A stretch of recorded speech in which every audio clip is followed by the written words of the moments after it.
Hello friends, spirit word spirit angel से मैं अनुराधा फिर से एक बार आपके सभी के अंदर बैठे हुए परमात्मा को प्रणाम करती हूँ और आप सभी का इस चैनल पर स्वागत करती हूँ।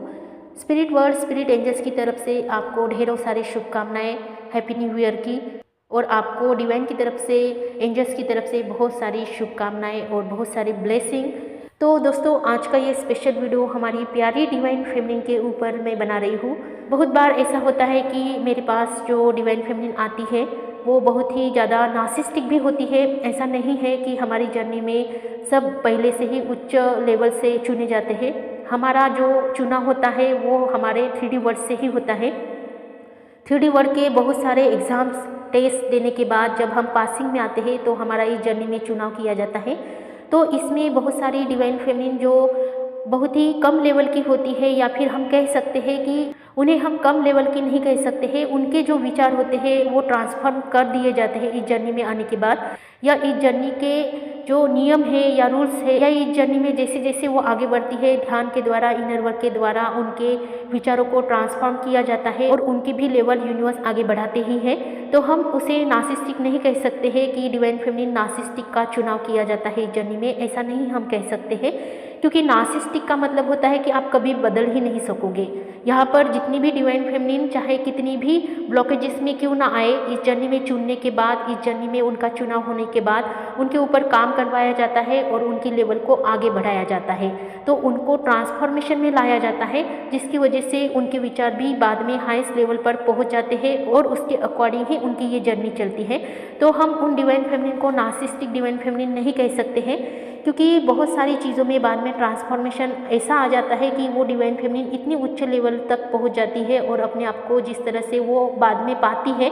कि उनकी आत्मा का ट्रांसफॉर्मेशन इतना ज़्यादा गहरा और इतना ज़्यादा डीप क्लीनिंग करके उन्हें आगे बढ़ाया जाता है। तो उनकी ऑरा को इतना क्लीन करके इतना ऊपर उठा के उन्हें यहाँ पर हमारी जर्नी में आगे बढ़ाया जाता है। आप खुद अनुभव कर सकते हो। तो मेरे पास जितनी भी डिवाइन फेमिनिन आती है, पहले तो उनके अंदर बहुत सारे ब्लॉकेजेस होते हैं। यहाँ तक कि कुछ कुछ डिवाइन फेमिनिन इस तरह से मुझे बात करती है कि मैम हमें हमारे ट्विन फ्लेम चाहिए, और हमें चाहिए ही चाहिए, क्योंकि वो हमारी आत्मा का टुकड़ा है और उनके ऊपर सिर्फ हमारा अधिकार है और किसी का अधिकार हो ही नहीं सकता है। उनके डिवाइन मैस्कुलिन मैरिड होते हैं और वो इस बात को साफ इनकार कर देते हैं कि वो भले ही मैरिड हो फिर भी हमारा उनके ऊपर जिस तरह से हक होता है उस तरह का हक उनकी पत्नी का भी नहीं हो सकता है। तो सबसे पहले आप हमें ये बताइए कि हमारे डिवाइन मैस्कुलिन कब तक हमारे पास वापस लौटेंगे, या कुछ तो डिवाइन फेमिनिन इस तरह का सवाल करती है कि कब तक उनका डाइवोर्स हो जाएगा। उनके डिवाइन मैस्कुलिन के साथ जो अभी करंट सिचुएशन में रहने वाली जो भी उनकी पत्नी है या उनकी गर्लफ्रेंड है या उनकी थर्ड पार्टी, जिसे आप थर्ड पार्टी इस जर्नी में बोलते हो, तो उनके साथ रहने वाला कोई भी थर्ड पर्सन जब उनके पास होता है तो डिवाइन फेमिनिन को इतनी ईर्ष्या होती है, इतनी ज़्यादा उनके लिए एनर्जी क्रोधित होती है उनकी, कि वो चाहते हैं कि जल्दी से उनका वहाँ से कट आउट हो जाए और वो जल्दी से हमारे पास लौट आ जाए, और यहाँ तक कि उनका डाइवोर्स भी हो जाए। और उसके लिए क्या करना है हमें, ये भी आप मुझे बताइए, तो मैं उसके लिए प्रयास करूँगी। तो जब मैं उनकी ये बातें सुनती हूँ तो मैं सुन हो जाती हूँ कि ये कैसी डिवाइन फेमिनिन है जो चुनी गई है इस जर्नी में। तो ऐसा नहीं होता है, क्योंकि ये उनके अंदर के ब्लॉकेजेस होते हैं। किसी चीज़ पर अपना आधिपत्य जमाना, या कोई चीज़ हमारी है, हमें अधिकार से मिली हुई है, तो इसका जो आधिपत्य आप जमाते हो सामने वाले पर, तो ये उचित बात नहीं होती है। जब पूरा सेशन हो जाता है और जब वो अपने आप को देखती है तो बाद में वो खुद लज्जित हो जाती है, क्योंकि मैं उनके अंदर के ये सारे ब्लॉकेजेस इस तरह से हटा देती हूँ कि उन्हें सच्चाई को एक्सेप्ट ही करना पड़ता है। तो ये ट्रांसफॉर्मेशन जब उनके अंदर होता है तो इसका मतलब वो नार्सिसिस्टिक डिवाइन फेमिनिन नहीं है। बस उनके ऊपर जो धूल लगी हुई थी उस धूल को जब हम फुकारा देते हैं या फिर उस धूल को जब हम हटा देते हैं तो उनकी जो प्योर आत्मा है, उनकी जो रियलिटी है वो सामने आती है, और तब उस रियलिटी को वो अपनाते हैं कि नहीं मैम ये आपने सही बोला, और जिसकी वजह से मुझे समझ में नहीं आया था कि सच में ये जर्नी इतनी प्योर है कि इंसान को इतना प्योरिटी में लाती है। तो उनके अंदर के ये ब्लॉकेजेस होते हैं, और अगर आपको ये ब्लॉकेजेस हटाने होते हैं तो किसी न किसी ऐसे पर्सन के साथ तो आपको कनेक्शन में आना ही पड़ता है कि जो आपसे उच्च लेवल का हो,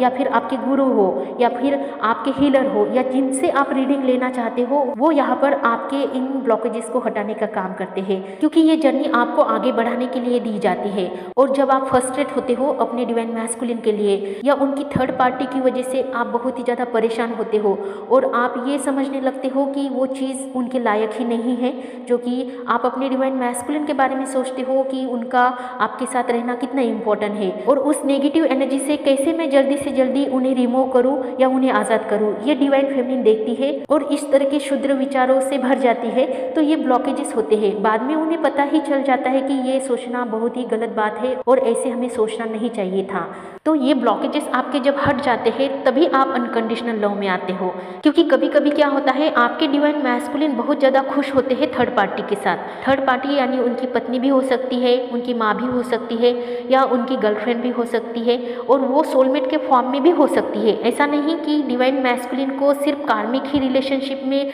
डाला जाता है या उनके रिलेशनशिप हमेशा कार्मिक में ही होते हैं, ऐसा नहीं है। उनकी पत्नी भी सोलमेट के फॉर्म में होती है, जो कि बहुत ही अच्छा रिलेशनशिप उन दोनों के बीच में होता है कि वो एक दूसरे की केयर करते हैं, एक दूसरे के साथ अंडरस्टैंडिंग में रहते हैं या एक दूसरे से बहुत ही ज़्यादा प्रेम करते हैं। तो ऐसे में भी डिवाइन फेमिनिन का उनके जीवन में एंटर करना एक तरह का एक शौक हो जाता है उनके लिए कि मैं अपने शादीशुदा ज़िंदगी में इतना खुश था और कैसे मेरे लाइफ में ये और पर्सन आ गया जिसके साथ भी मेरी सोल अट्रैक्ट हो रही है, मेरी सोल उसकी तरफ आकर्षित हो रही है। तो ऐसा डिवाइन ने मेरे साथ क्यों किया, क्योंकि मैं तो अपनी पत्नी के साथ बेहद खुश था, मैं अपनी पत्नी के साथ बहुत अच्छी ज़िंदगी जी रहा था, परंतु बीच में ही ये जो पर्सन आया है जो कि डिवाइन फेमिनिन हो सकती है, अपने शादीशुदा जीवन में वो बहुत खुश होते हैं, परंतु आपकी एंट्री होते ही उन दोनों के बीच में एक दरार पड़ जाती है। दरार इस तरह से हम कह सकते हैं कि उनका मन अपने परिवार में, अपनी शादीशुदा ज़िंदगी में बहुत अच्छे से चल रहा था, परंतु आपके आने से उनका मन डाइवर्ट होने लगता है, वो आपकी तरफ खींचने लगते हैं। तो उन्हें ये बात समझ में नहीं आती है कि ऐसा क्यों हो रहा है मेरे साथ और इस तरह से मैं क्यों खींचता जा रहा हूँ इस पर्सन के साथ। तो ये आप जानते ही हो कि आपका उनके साथ सोल लेवल का कनेक्शन होता है, जिसकी वजह से वो मैग्नेट की तरह आपकी तरफ खींचते हैं। तो इसका ये मतलब नहीं कि वो अपनी पत्नी को छोड़ छाड़ के आपके पास चले आए या अपने बच्चों को छोड़ छाड़ के आपके पास चले आए, क्योंकि उनका कनेक्शन बहुत ही सौम्य और स्मूथली चल रहा होता है उनके जीवन में। तो ऐसे में आपकी ईर्ष्या उनके ऊपर रहना या फिर आपका ऐसे कहना कि आप उनके साथ ना ही रहो, आप उनके साथ खुशी ना रहो, तो ये ईर्ष्या वाली एनर्जी आपके ब्लॉकेजेस है, क्योंकि आपके डिवाइन मैस्कुलिन अपनी पत्नी के साथ बहुत खुश है और उन्हें खुश देखकर आपको भी खुश होना चाहिए कि वो उनके साथ खुश है। उनका रिलेशन बहुत ही अच्छा और अंडरस्टैंडिंग वाला है, जो कि एक दूसरे के साथ बहुत ही प्यार से वो रहते हैं। तो ऐसे में आपका अधिकार जमाना या फिर आप उन दोनों के बीच में जाकर अपना आधिपत्य दिखाना, ये बहुत ही एक तरह का बहुत ही क्षुद्र लेवल की एनर्जी है, जो कि बहुत ही लो कैटेगरी की एनर्जी है। अगर आपके डिवाइन मैस्कुलिन अपनी पत्नी के साथ खुश है तो आपको भी खुश होना चाहिए कि आपको भी उन्हें एक्सेप्ट करना चाहिए। थर्ड पार्टी का मतलब आपको उन्हें इस तरह से एक्सेप्ट करना चाहिए कि आप भी उन्हें उतना ही प्यार करते हो जितना कि आप अपने डिवाइन मैस्कुलिन को करते हो। तो इस तरह की हाईएस्ट लेवल की जो एनर्जीज में रहने वाली डिवाइन फेमिनिन है, वो सच में अपने थर्ड पार्टी को इस तरह से एक्सेप्ट करते हैं। मेरे पास जितने भी सेशन आते हैं, मुझे बहुत सारे अनुभव यहाँ पर मिले हुए हैं डिवाइन फेमिनिन के या डिवाइन मैस्कुलिन के भी। सबसे ज़्यादा तो मुझे अर्धनारीश्वर के फॉर्म में आने वाले डिवाइन मैस्कुलिन या डिवाइन फेमिनिन के रीडिंग आती है। तो वो रीडिंग इतनी उच्च लेवल की और इतनी ज़्यादा एक्सट्रीम लेवल की होती है कि उनके साथ बात करने से मुझे भी इतना अच्छा लगता है कि उनकी एनर्जी इतनी हाईएस्ट लेवल की कैसे हो सकती है कि इतना जल्दी वो चीज़ों को समझ जाते हैं। तो वो अपने थर्ड पार्टी को इस तरह से देखते हैं कि सच में वो अपने डिवाइन मैस्कुलिन से बहुत ही कम प्यार करते हैं और उस थर्ड पार्टी को ज़्यादा प्यार करते हैं, ऐसा उनकी बातों से महसूस होता है। तो जब ऐसी उच्च लेवल की आत्माएं मेरे पास आती है तो मैं गर्व से ये कह सकती हूँ कि सच में इस जर्नी में इनका ट्रांसफॉर्मेशन इस तरह से करवाया दिया है कि वो उन चीज़ों को इतना इजीली अचीव कर पाएंगे कि आपको ज़्यादा मेहनत करने की ज़रूरत ही नहीं पड़ेगी। तो इस तरह की उच्च लेवल की एनर्जीज